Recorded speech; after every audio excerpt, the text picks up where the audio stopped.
Hey, how's everybody doing today? This is Heath coming back at you again, doing a newly completed diorama. As you can see here, we have the Hulk versus Spider-Man.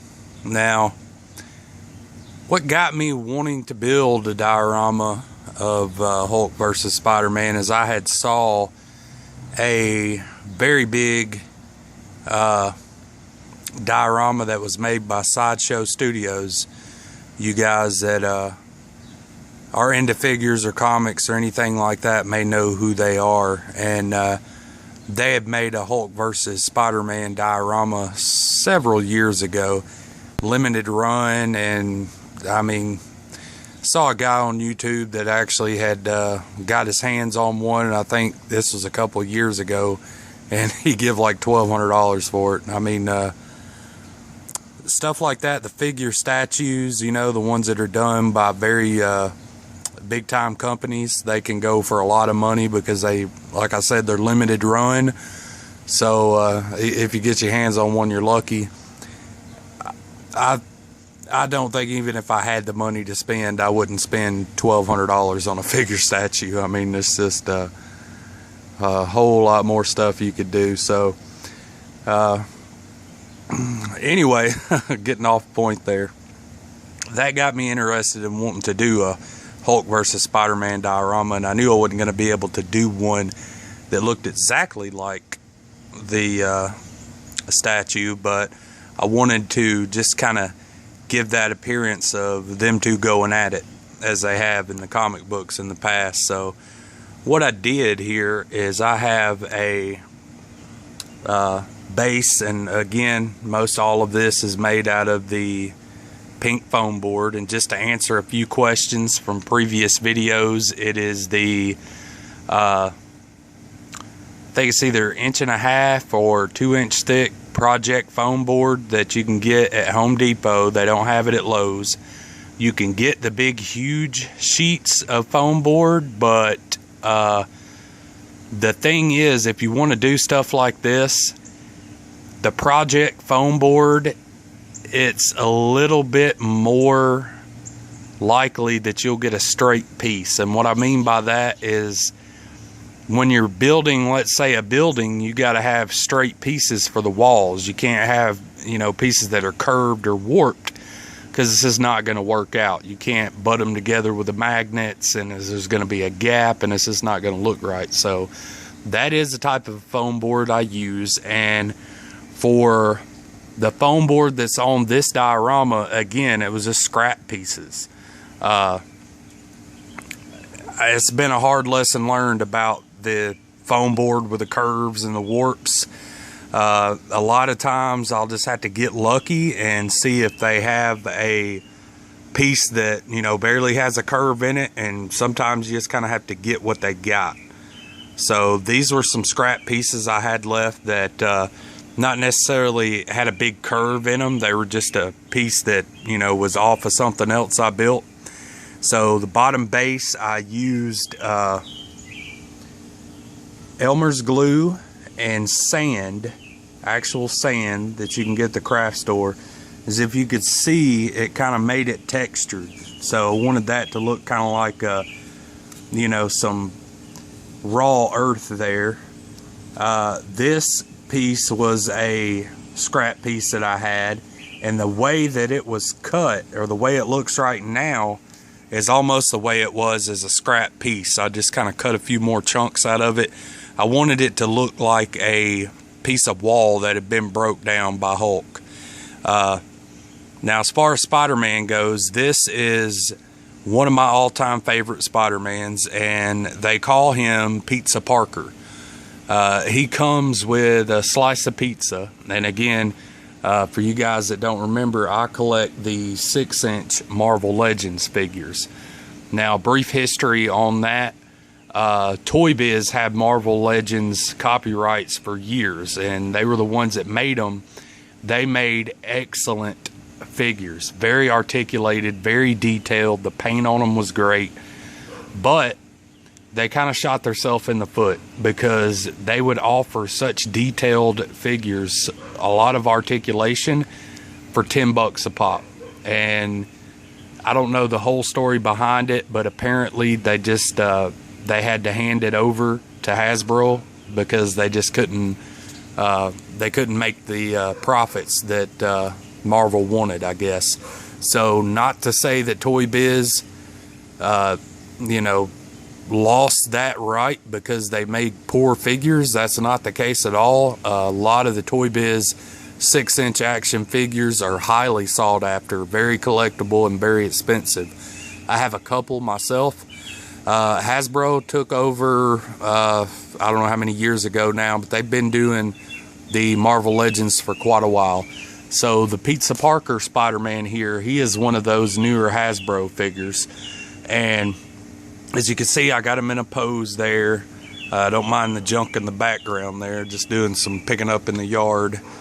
But that's an excellent figure. Very good articulation.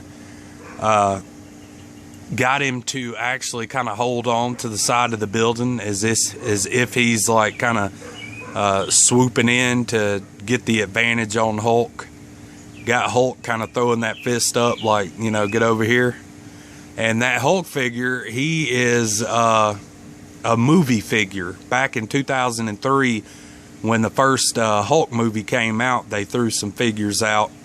And I'm not for sure if, I think he's a Hasbro figure. He's not a Marvel Legends per se, but he's right in there in that same kind of category of figure. But I really like the detail on that Hulk. With it being a movie figure, they did a good job kind of keeping him to the comic look. Another thing you'll notice if you run into people who collect figures like I do and build the dioramas, you know, we really don't care for the movie figures, like, you know, the figures they make that look like the famous actor who's portraying the superhero. It's more of the comic book version. So you know, a lot of people do not really go for the movie characters. I know I'm talking a lot, guys. I'm just trying to answer a few questions. Well, Hulk fell over. We'll go ahead and take him off, and he's a little heavy to be sliding around, but that's the back side of the diorama. Again, I've used this stuff before. This is the gutter mesh that I was telling you guys about. I know Papa Dan was asking about some of the stuff that I use. Dan, this is, you can get this at Lowe's and Home Depot. It's what you put in your gutters outside to keep the leaves from clogging it up. And in 6-inch figure scale, it looks a lot like fence. So that's what I use there. These are aquarium gravel. Now you can get any color you want. I just happen to find a good black color. And I also dry brushed them to look like pebble debris. Those are on there with, you know, watered down Elmer's glue. And I also used my, crap, I can't think of the name of it. I use it all the time for these projects, but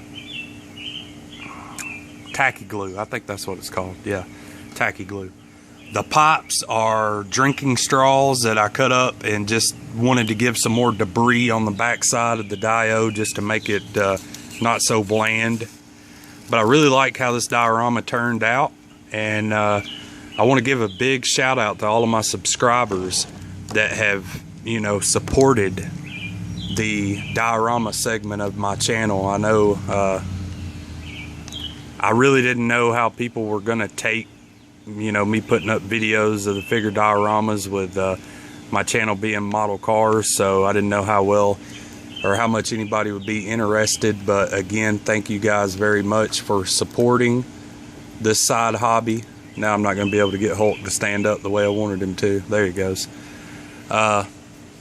But yeah, I have a lot of fun with this, and a lot of times it's, you know, trying to find time to work on either this or a model car.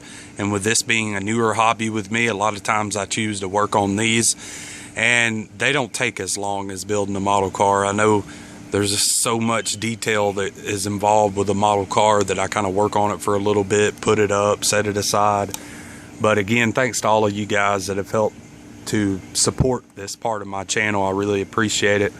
Big shout out to Papa Dan. He has, you know, helped me out with some info and is keeping his eye out for a couple of figures that I've been looking for. He's worked at, you know, Toys R Us in the past, so he knows some folks there. So thank you, Papa Dan. Also, a really big shout out to my good buddy Tommy, Colonel Reb. He's actually found me a couple of figures, and that's really cool. And he found me another one of these Pizza Parkers. I didn't know it, but the figure is so popular that a lot of folks are buying it up and reselling it on eBay for it right at double or close to double. So, for example, you know, most of these 6-inch line Hasbro Marvel Legends figures will retail for 20 bucks.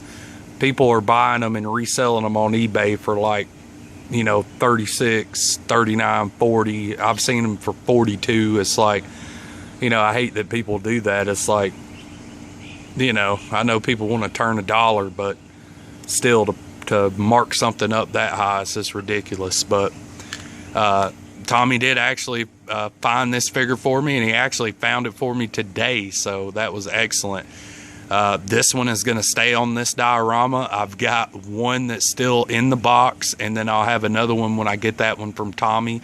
And, you know, a lot of you might be saying, well, why do you want that many? Well, I'm making dioramas with them, so I'm going to always, you know, I guess kind of have the need for them when I do Spider-Man diorama, because that's the biggest figure I'll want to use.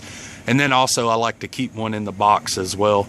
I've got several figures that are still on card that I'll probably never open. But I guess I've rambled on long enough, guys. We're going on 12 minutes. Any questions at all that you may have, just feel free to drop a comment and I'll get back with you. Thanks again to all my subscribers. I'll try to do another update video soon. This is Heath, and we'll talk to you later.